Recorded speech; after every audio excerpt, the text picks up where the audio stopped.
İnsanlar ya bir anadan, babadan meydana gelmiştir veyahut bir amipten, solucandan, kurbağadan, kanguriden, maymundan meydana gelmiştir.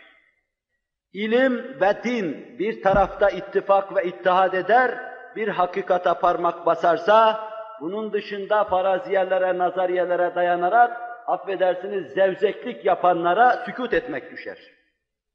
Kur'an bu iş böyledir diyorsa, Resulullah bu mesele böyledir diyorsa sallallahu aleyhi ve sellem ve ilimde bu noktada faraziyecinin, nazariyecinin karşısında ise hoşbazlık yapana en azından ilmin verdiği fazilete dayanarak sükût etmek düşer. Ama hala konuşuyor, hala kulak tırmalayıcı şeyler söylüyorsa ilim adamı nazarıyla bakılmaz, garip tecelli, ayaktaşı başa çıkmış, baştaki ayağa inmiş, 20. asrın garaibinden bir tanesi de budur deyip geçiveririz. Allah insaf ve izan versin. Kur'an diyor ki, İnne mesele İsa indallahi kemeseli Adem halakahu min turab thumme kâle lehu kun feyekûn. İsa'nın yaratılışı neye benzer biliyor musunuz? O Hazreti Adem'e. Nasıl o mucizedir, o da mucizedir. Zinhar onu sebeplerin seyri içinde bir kısım tabii kanunlara vererek izaha kalkışmayınız. Bir ceninin sperm halinde anne yumurtasına girişi, sonra orada rüşeym halinde gelişmesi, derken çocuk olması, dünyaya gelmesi, bağırıp çağırması şeklinde bir seyir takip edeceğini düşünmeyiniz. Bu mucizedir. Parmaktan suyun akması gibi, ayın şak olması gibi, kupkuru ağaçların meyve vermesi gibi, kısa zamanda uzun mesafelerin kat edilmesi gibi, desti kudretini Allah'ın alıp yaptığı şeydir ki, beşeri kanun, beşeri takatın fevkinde bir şeydir. خَلَقَهُ مِنْ تُرَابٍ Adem'i Allah Celle Celaluhu topraktan yarattı. Kur'an'da 100 ayet anlatıyor bu meseleyi. ثُمَّ قَالَ لَهُ كُنْ Sonra Allah ona ol deyiverdi. Hemen akabinde de oluverdi. Allah Resulü sallallahu aleyhi ve sellem لَمَّا خَلَقَ اللّٰهُ آدَمَ وَنَفَخَ ف۪يهِ الرُّوحَ فَعَقَسَ İlâ ahiril hadis. Allah Adem'i yarattı, ona ruhu nefetti, o da aksırıverdi birdenbire, sonra da elhamdülillah dedi. Allah Celle Celaluhu git şunlara selam ver, senin ve senden sonra evladının selamı olacak dedi. Sahihinde Allah Resulü'nün ifade buyurduğu hadis-i şerifte Hazreti Adem'in birdenbire ani ve def'i yaratıldığını göstermektedir. Bu hususu mev'izenin sonunda, bugün veya öbür derste mev'izenin sonunda İslam'ın bu mevzudaki bizden istediği şey adı altında Kur'an ve hadislerle tahşidat yapıp anlatmayı düşünüyorum. Sadece meseleye giriş sadedinde, bu mevzuda İslam'ın söylediği bir şey yoktur diyen kendini bilmezlere karşı giriş sadedinde arz ediyorum bunu. Allah Celle Celaluhu Hazreti Adem'i böyle yarattı ve insanlar onun neslinden meydana geldiler. Tarihi karıştırdığımız zamanda Darwin devrine kadar bütün insanlık bir Hazreti Adem'den, bir Adem'den geldiğini söylüyordu. Darwin devrindeki tarihe kadar beşer tarihinde insanlığın herhangi bir şeyden, ağaçtan, ottan, amipten vesaireden, şundan bundan meydana geldiğine dair tek satır, tek kelime, tek harf göremezsiniz.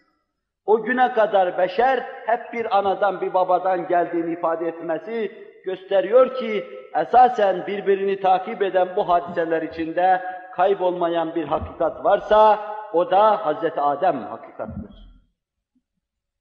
Tarihi hakikatta böyle diyor bize. Tarihi karıştıranlar bilirler. İlme gelince, ilim bize gösteriyor ki evvela yoktan hiçbir canlı kendi kendine var olamaz. Misallerle arz edeceğim.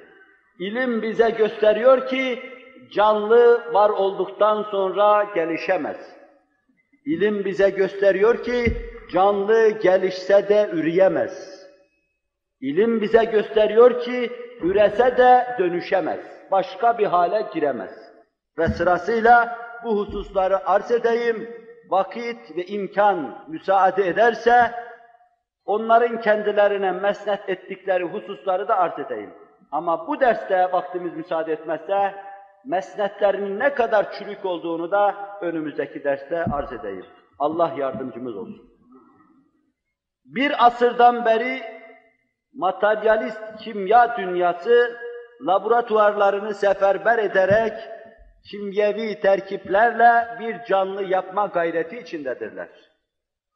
Tabii bu meselede en başta yarışı kazanan, daima pistin önünde gırtlağına gelmiş soluklarla zafer sarhoşluğu içinde kendini gösteren materyalist dünyanın temsilcisi Rusya gelir.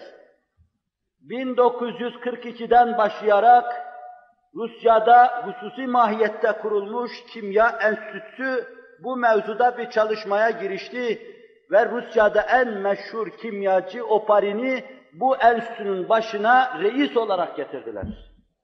20 sene tüplerin içinde terkipler yapıldı, tahliller yapıldı, insanı meydana getiren maddeler bir araya getirildi, karbonu, azotu, kükürdü, oksijeni, hidrojeni, fosforu bir araya getirildi, çeşitli oranlarla yapıldı, hücre teşrih edildi, hücrenin içinde Allah'ın kullandığı malzemeden istifade edildi. 20 sene çalışıldıktan sonra resmen Rus radyosu 1962'de bütün gazeteler yazdı o zaman, ilan ettiler. Kimya tarikiyle en küçük bir canlıyı dahi yaratmak imkansızdır dediler. İlim bilhassa materyalist dünyayı ve materyalizmi temsil eden Rusya kendi yıkımı hesabına bunu ilan etti. Çünkü temel felsefeleri Allah'ı inkardır. Lenin'in en büyük düşmanı Allah'tır ve Allah düşmanlığı bütün nesle telkin edilmelidir. Türkiye'de mevce geliştiği gibi Allah düşmanlığı telkin edilmelidir der. İnşallah antiparantez arz edeyim. Allah adına gelişen mevceler ve bu mevcelerin içindeki korkunç vakum en yakın zamanda küfrü sıfırına kadar yutacaktır. Kaldı ki onlardan daha evvel kimya tarikiyle veya balçıklar, çamurlar içinde bir canlının kendi kendine meydana gelemeyeceğini, pozitif ilimde büyük bir rükün olan Pasteur, tecrübelerle aleme göstermişti. Su borularının içinde geçirdiği suları çeşitli denemelerle yaparak, bir canlının ancak bir canlı babadan meydana geleceğini ispat etmişti. Esbab tarikiyle, bir yumurta başka bir canlı varsa ikinci bir canlı olur demişti ilmi heyetin huzurunda. Ve herkes pozitif olan bu neticeyi kabullenmişti. Bununla beraber dediler ki bu yeryüzünde bugünkü şartlarda olmayabilir de fakat gökten gelmiş olabilir. Pozitif bütün buluşlara karşı, tecrübelere karşı. Diyor ki ilim, şu gördüğünüz güneş var ya, bu bir hararet, bir şua menbaıdır. Hayır sen diyorsun, o hayal gibi bir şeydir. Biz şua ve hararet menbaı gördüğümüzden öyle geliyor bize. İşte evvelki şık tecrübenin ifadesidir. İkinci şık hayalin, hülyanın ifadesidir. Pasteur katiyen gösterdi. Bir canlı hücre, bir canlı tohum suyun içine koyduğu zaman o balçıkta, bataklıkta canlı oldu, bir solucan oldu. Ama babasından oldu, yumurtadan oldu. Fakat sonra o suları uzun zaman tuttu, güneşin harareti altında tuttu, kapalı tıkalı borular içinde tuttu. Canlının meydana gelmediği görülünce ilim dünyasına ilan etti. Rusya'nın ilanı gibi hiçbir zaman kendi kendine bataklığın içinde bir şey meydana gelemez dedi. Çünkü biz biliyoruz ki fizikte bir kanun var, sebepler sonuçları tevlid eder. Bir sonuç, bir netice varsa bir sebebe bağlıdır. Sebepler illeti tam olacak, Allah Celle Celaluhu öyle yaratıyor, görüyoruz bunu. Bu sebeplerin, illetlerin verasında Allah Celle Celaluhu bunu arz edeceğim zaten. Fakat sebepsiz, hiçbir şeye dayanmadan bir şeyin vücudunu kabul etme, bu tamamen imkansızdır. Durup dururken şurada bir ışığın parıldamasını, bu kendi kendine böyle olur demek hülyanın ifadesidir. Ama bunu hatlarla, kablolarla bir santrala bağlar, burada tenviri gördüğünüz zaman bu oradan geliyor derseniz, bu da ilmin ifadesi olur. Yerde bu iş olmuyor da arz edeyim, bu işin diyalektiği. Yerde bu iş olmuyor da ne oldu öyleyse, nereden geldi canlı buraya? Nereden bir tane solucan belirdi? Nereden büyüdü de kurbağa oldu? Ve derken akıl etti de sıçradı sonra insan oldu.